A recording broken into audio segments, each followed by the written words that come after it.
Vous posez la même question, vous en avez parlé, vous avez chuchoté, vous vous demandez, je vais vous mettre à l'aise. Et vous voulez en parler, vous osez pas. Je sais. La veste de Jamel.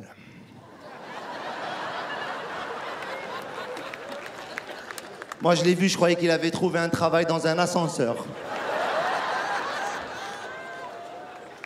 Après, on m'a dit non, peut-être que c'est dans un cirque avec des lions. Mesdames, mesdemoiselles, messieurs, le nouveau groom de la Mamounia.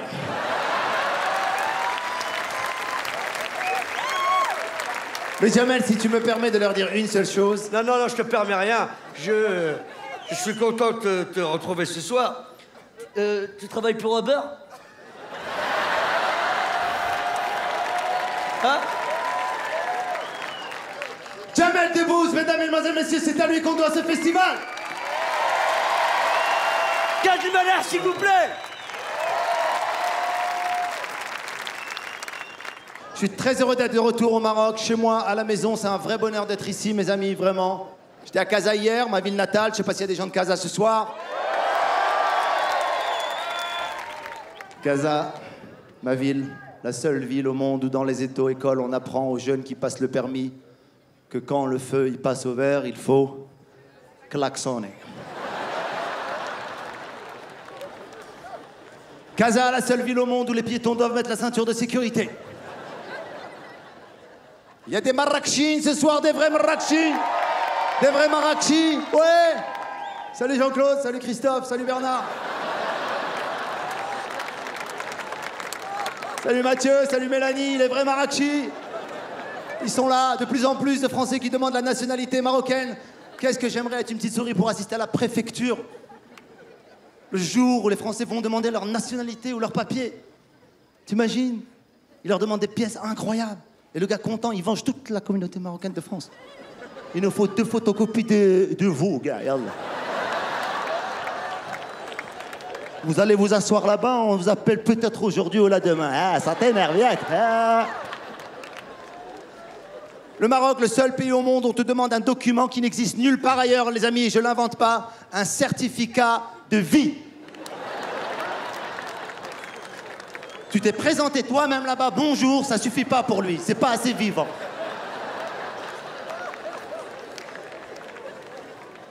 Il nous faut un certificat de vie, mais enfin, mais déconnez pas, putain, moi je demande un papier, je viens de France, j'ai envie de m'établir au Maroc, je suis bien vivant, mais merde, je suis qui ça...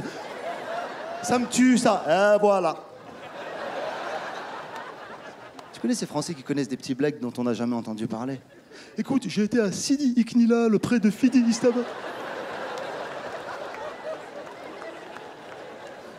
Tu manges un petit tagine chez Moumen, tu viens de ma part, tu lui dis Jean-Christophe, à moi il me dit Jean. Tu y vas, il n'y a personne. Tu connais un Marocain qui a envie d'aller là où il n'y a personne? On aime voyager. D'ailleurs, on est très attaché à notre passeport. Le Marocain a un rapport avec son passeport qu'aucun autre pays au monde n'a. Pour nous, le passeport, c'est sacré. Je prends n'importe qui au hasard. Ce soir, ici, dans la salle à Marrakech, il peut me dire où est son passeport à la maison. Exactement. Sous quelle étagère, sous le dictionnaire, avec la serviette et sous le truc, il sait exactement. Il y en a même au moment où je suis en train de parler qui disent « je l'ai, il est là ». Je sais pas pourquoi.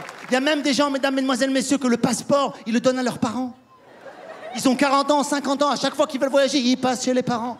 Et le premier contrôle qui passe avant la douane, c'est les parents. Où tu vas, Finradi, maman, pourquoi? J'ai un passeport marocain. Bon, j'avoue que je l'utilise pas beaucoup en ce moment aux États-Unis, j'avoue. Pour des raisons évidentes, je suis fier de mes origines, mais bon, en ce moment, t'as pas envie d'arriver à la douane américaine avec un passeport vert avec des grandes lettres en arabe et 2 lions. Et dire, je suis un comique. Donc j'ai un autre passeport, j'utilise un autre passeport. Le seul problème, c'est qu'ils ont mis mon lieu de naissance sur ce passeport. La dernière fois que j'ai été aux États-Unis, le mec l'a vu, il a dit « Born in Morocco ». J'ai dit « Yes ». Il m'a dit « Why ». Je savais pas quoi faire. Mais c'est le rêve américain que je suis en train de vivre, c'est génial. Et le rêve américain, croyez-le ou non, il est né pour moi au Maroc, quand j'étais petit, à Casa. Mon père, il m'a amené à la plage. Il y a une diable. Et il se mettait devant la mer. Et tous les papas marocains ont dit un jour à leurs enfants cette chose poétique mais débile. Mon fils, si tu prends un bateau, tu vas tout droit dans la mer. tu vas arriver en Amérique. Je me suis toujours demandé si aux États-Unis, de l'autre côté, il y avait un père américain avec son fils. Qui disait, mon fils, si tu... Moroccan Dream? Non, je pense pas. C'est bien, j'aime bien être aux États-Unis, tout est efficace, ça va vite. Tu lèves la main, paf, taxi s'arrête. C'est un truc de fou. À Paris, tu peux lever tout ce que tu veux, je veux dire, Il est libre, il te voit, il s'arrête pas. Au Maroc, c'est encore plus délirant, il y a un concept qu'ils ont inventé. Il est pas libre et il s'arrête. Il y a déjà 8 personnes dans la bagnole, Akhoya. Tu rentres, tu te sers, et c'est pas toi qui lui dis où tu vas, c'est lui qui te dit où tu vas. J'ai rencontré un copain l'autre jour dans le taxi, je lui dis, tu vas où? Il m'a dit, je sais pas vraiment. Ma mère est venue voir mon spectacle il y a pas longtemps aux États-Unis. C'est une vraie mère marocaine.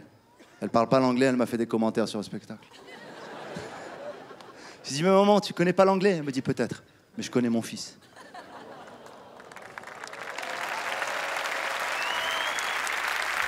Je suis sorti de scène, je lui ai dit, maman, j'ai pas aimé mon spectacle, c'était difficile. Elle me dit, non, c'est ce que t'as ressenti toi, sur la scène. Mais moi, j'étais dans la salle, avec le public. C'était pire.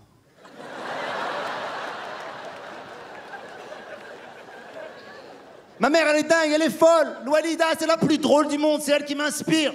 Je te promets, quand j'étais petit un jour, elle est venue me chercher à l'école, elle m'a regardé, elle m'a dit, j'ai failli t'acheter un croissant. Je lui ai dit, mais alors, qu'est-ce que... Elle m'a dit, ça t'aurait fait plaisir, non? J'ai dit, ouais, elle m'a dit, j'étais sûr. Un jour, ma sœur, elle était malade, elle est venue à la maison. Ma mère a appelé. Ma sœur a répondu, elle dit, allô? Ma mère a dit, qu'est-ce qui se passe? Elle a dit, je suis malade. Elle dit, va vite dans la cuisine, prends une tasse, mets de l'eau chaude, mets du citron, mets de la cannelle et donne ça à ton frère avant qu'il attrape ce que tu as. Mon père, véritable Marocain, dans l'âme. Beaucoup d'amour et pas de parole. Pas un mot. Pas de communication. Beaucoup de gens se reconnaissent ce soir. Rien que des expressions du visage et des gestes, c'est tout.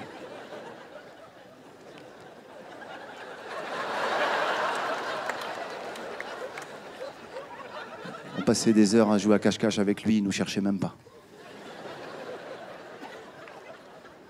Il nous disait, allez vous cacher, on allait se cacher, il partait au travail.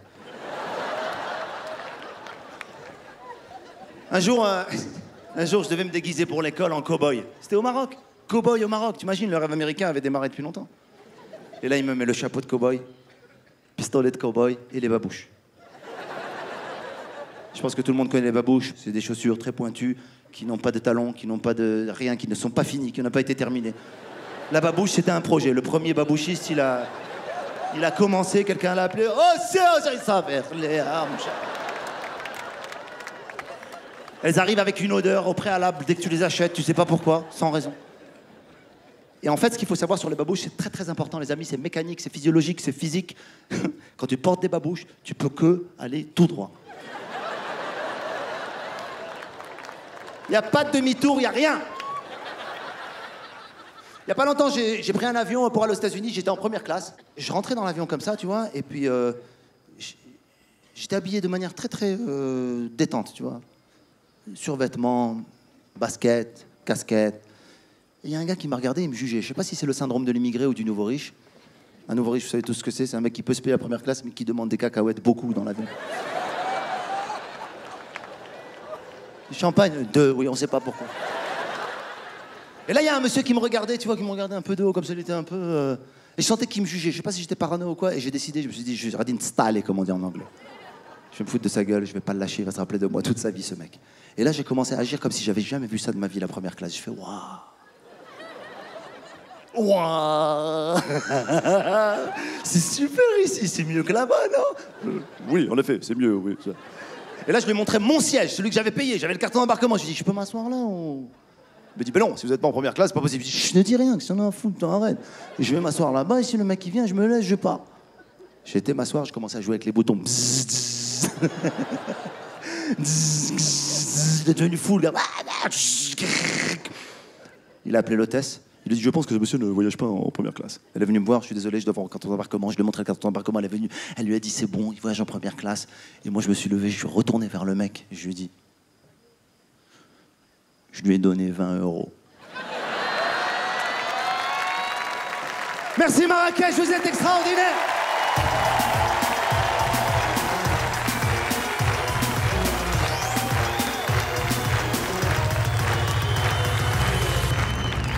Jamel Debbouze. Gad Elmaleh.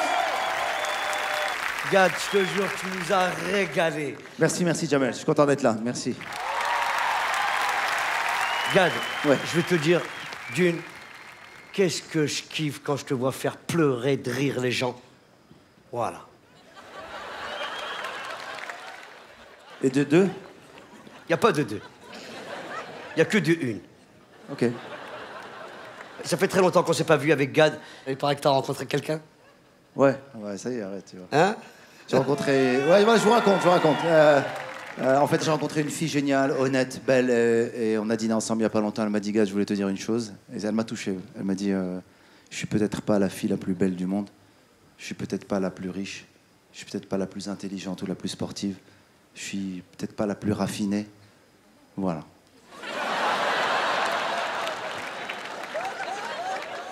Mais... Il n'y a pas de mais. Toi, il n'y a pas de deux, moi, il n'y a pas de mais. Et dis-moi, je te vois, t'es au State tout le temps, je sais, là-bas, tu vis une aventure incroyable. Le Maroc te manque, forcément. Bien sûr que ça manque. Pourquoi tu crois que je suis là? Je suis au Maroc, je suis chez moi. Le public me manque, bien sûr. Et qu'est-ce qui te manque le plus? Plein de choses. Je sais pas. C'est l'esprit, tu vois. Par exemple, il y a un mec à Casa hier qui est venu me voir. Il m'a dit, Gad, je suis un grand fan de toi. Vraiment, c'est génial. Je te suis depuis longtemps. Maintenant, tu fais des tournées aux États-Unis. Là. On est fiers de toi. Je veux te demander une chose que je ne demanderai jamais à personne. Et j'ai rencontré des gens connus dans ma vie, Zama. Mais avec les autres, je ne demanderai jamais. Mais toi, Zama, je sais que je peux te demander. Je sais que tu es Zama ou Bled ou Adab.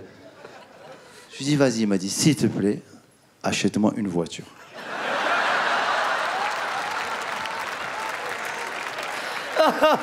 Ah, c'est magnifique. Écoute-moi, je te jure, je lui dis, assieds-toi, je veux te connaître.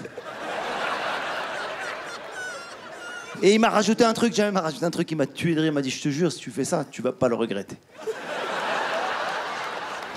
C'est vrai que les Marocains, ils sont exceptionnels. Je passe de plus en plus de temps ici. C'est incroyable. Tu sais que Uber s'est installé au Maroc. Je sais, ouais. Et voilà, pour essayer, j'ai appelé, tu vois. Je lui ai dit, ouais, vous pouvez venir me chercher. Il m'a dit, viens, toi. Vous êtes chaud pour plus de show, les amis, ou pas?